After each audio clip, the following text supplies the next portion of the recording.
Hello student, good morning all of you. कल जो है हमने एक कहानी जो है दुख का अधिकार जो कि यशपाल के द्वारा लिखी गई है पढ़े थे, है ना। मतलब उसमें हमने यशपाल जी का जीवन परिचय आपको बताया था और उसके साथ ही साथ जो कहानी है उसके बारे में बताए थे कि ये कहानी किस आधार पे लिखी गई है ना। एक बार और दोहरा देते हैं कि यशपाल का जन्म जो है फिरोजपुर छावनी में 1903 में हुआ था। प्रारंभिक शिक्षा जो है आपकी स्थानीय स्कूल में हुई और उच्च शिक्षा के लिए लाहौर चले गए, है ना। और उसके साथ ही साथ उनकी रचनाएं में मेरी तेरी बात, उसकी बात पर उनको जो है साहित्य अकादमी पुरस्कार मिला, है ना। और उसके बाद उनकी कहानियों में क्या था, कथा का रस जो है सर्वत्र फैला हुआ है। और यशपाल क्या मानते हैं कि समाज को उन्नत बनाने का एक ही रास्ता है, सामाजिक समानता। उसके साथ ही साथ इस कहानी में यह बताया गया था कि देश में जो फैले अंधविश्वास और ऊंच नीच की भावना है उसको बेनकाब करना, उसको उजागर करना, यह कहानी बतलाती है। और बताया गया है कि दुख की अनुभूति सभी को समान रूप से होती है, चाहे धनी लोग हो चाहे गरीब लोग हो। यह सही है कि दुख क्या करता है, सभी को तोड़ता है। दुख में और अधिक दुखी हो जाते हैं मनुष्य, है ना। दुख में मातम मनाना हर कोई चाहता है, दुखी होना सभी चाहते हैं। दुख के क्षण से सामना होने पर सब आवास हो जाते हैं ना। जब दुख आता है तो हम वश में नहीं रहते उसके। पर इस देश में ऐसे भी अभागे लोग हैं, लेखक यहाँ बताना चाह रहे हैं कि ऐसे मतलब बिना किस्मत के लोग हैं जो ना तो दुख मनाने का अधिकार है उनको और ना ही अवकाश, यानी वो दुख भी नहीं मना सकते।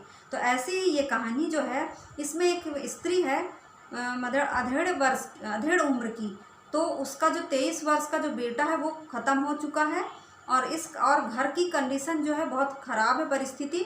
तो वह अपने घर को चलाने के लिए उसकी 13वीं भी नहीं होती और खरबूजे बेचने के लिए चले जाती। तो लोग उस पर क्या क्या ताने कसते हैं, तो इस पाठ में हम आज पढ़ेंगे। देखिए, पाठ शुरू हम कर रहे हैं नई वाली बुक में। सबसे शुरू वाला पाठ निकाल लीजिए, दुख का अधिकार। कहानी है यशपाल जी की।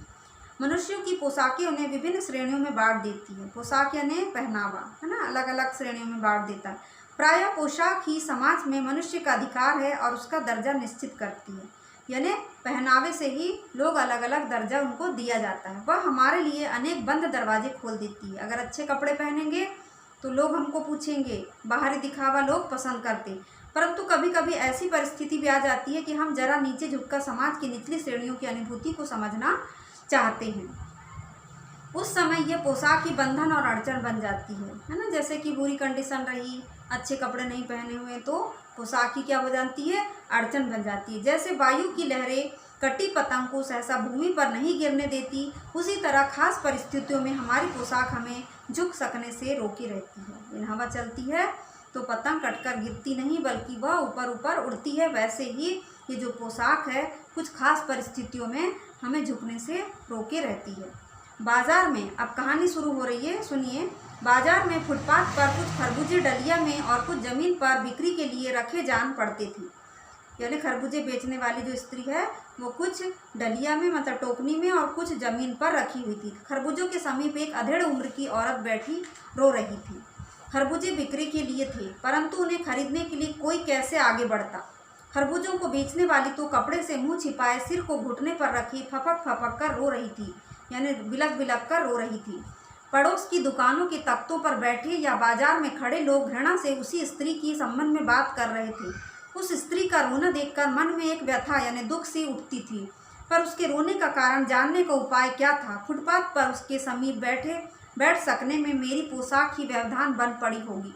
यानी ऐसा लगता था कि जैसे गंदे कपड़े पहनी हुई थी वो, इसलिए वह बाधा हो पड़ रही थी। एक आदमी ने घृणा से एक तरफ थूकते हुए कहा, क्या जमाना है, जवान लड़के को मरे पूरा दिन भी नहीं बीता और ये बेहया दुकान लगाकर बैठी है। दूसरे साहब अपनी दाढ़ी खुजाते हुए कह रहे थे, अरे जैसे नीयत होती है अल्लाह भी वैसे ही बरकत देता है। सामने के फुटपाथ पर खड़े एक आदमी ने दिया सलाई यानी माचिस की तीली से कान खुजाते हुए कहा, अरे इन लोगों का क्या है, ये कमीने लोग रोटी के टुकड़े पर जान देते हैं, इसके लिए बेटा बेटी खसम लुगाई घर मेहमान सब रोटी का टुकड़ा है।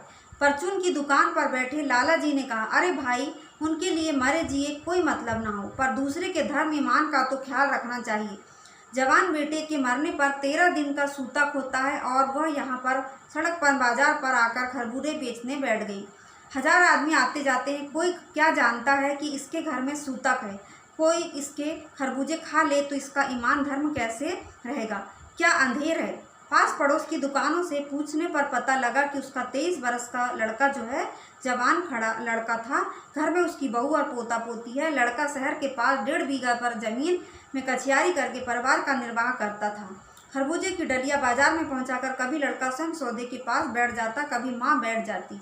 आगे की कहानी जो है हम बच्चों कल पढ़ेंगे। होमवर्क में मीनिंग आपको लिखना है और पार्ट की रीडिंग करना है। धन्यवाद।